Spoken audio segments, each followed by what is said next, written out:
एक बार विश्वामित्र जी और वशिष्ठ जी में इस बात पर बहस हो गई कि सत्संग बड़ा है या तप।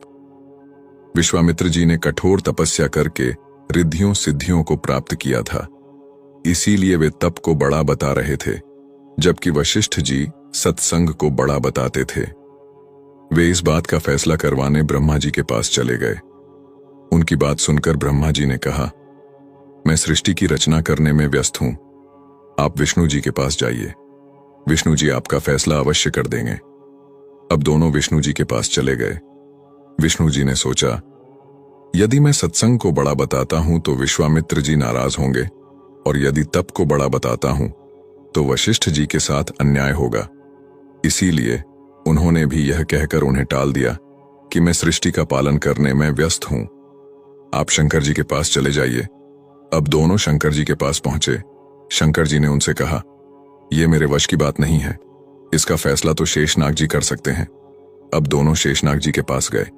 शेषनाग जी ने उनसे पूछा, कहो ऋषियों, कैसे आना हुआ? वशिष्ठ जी ने बताया, हमारा फैसला कीजिए कि तप बड़ा है या सत्संग बड़ा है। विश्वामित्र जी कहते हैं कि तप बड़ा है और मैं सत्संग को बड़ा बताता हूं। शेषनाग जी ने कहा, मैं अपने सिर पर पृथ्वी का भार उठाए हूं, यदि आप में से कोई भी थोड़ी देर के लिए पृथ्वी के भार को उठा ले तो मैं आपका फैसला कर दूंगा। तप में अहंकार होता है और विश्वामित्र जी तपस्वी थे। उन्होंने तुरंत अहंकार में भरकर शेषनाग जी से कहा, पृथ्वी को आप मुझे दीजिए।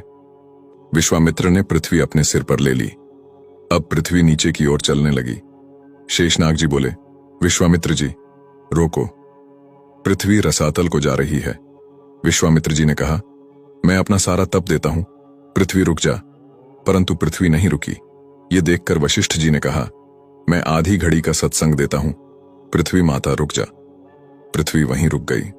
अब शेषनाग जी ने पृथ्वी को अपने सिर पर ले लिया और उनको कहने लगे, अब आप जाइए। विश्वामित्र जी कहने लगे, लेकिन हमारी बात का फैसला तो हुआ नहीं है। शेषनाग जी बोले, विश्वामित्र जी, फैसला तो हो चुका है। आपके पूरे जीवन का तप देने से भी पृथ्वी नहीं रुकी और वशिष्ठ जी के आधी घड़ी के सत्संग से ही पृथ्वी अपनी जगह पर रुक गई। फैसला तो हो गया है कि तप से सत्संग ही बड़ा होता है। सीख हमें नियमित रूप से सत्संग सुनना चाहिए। कभी भी या जब भी आसपास कहीं सत्संग हो, उसे सुनना और उस पर अमल करना चाहिए। सत्संग की आधी घड़ी, तप के वर्ष हजार, तो भी नहीं बराबरी संतन कियो विचार।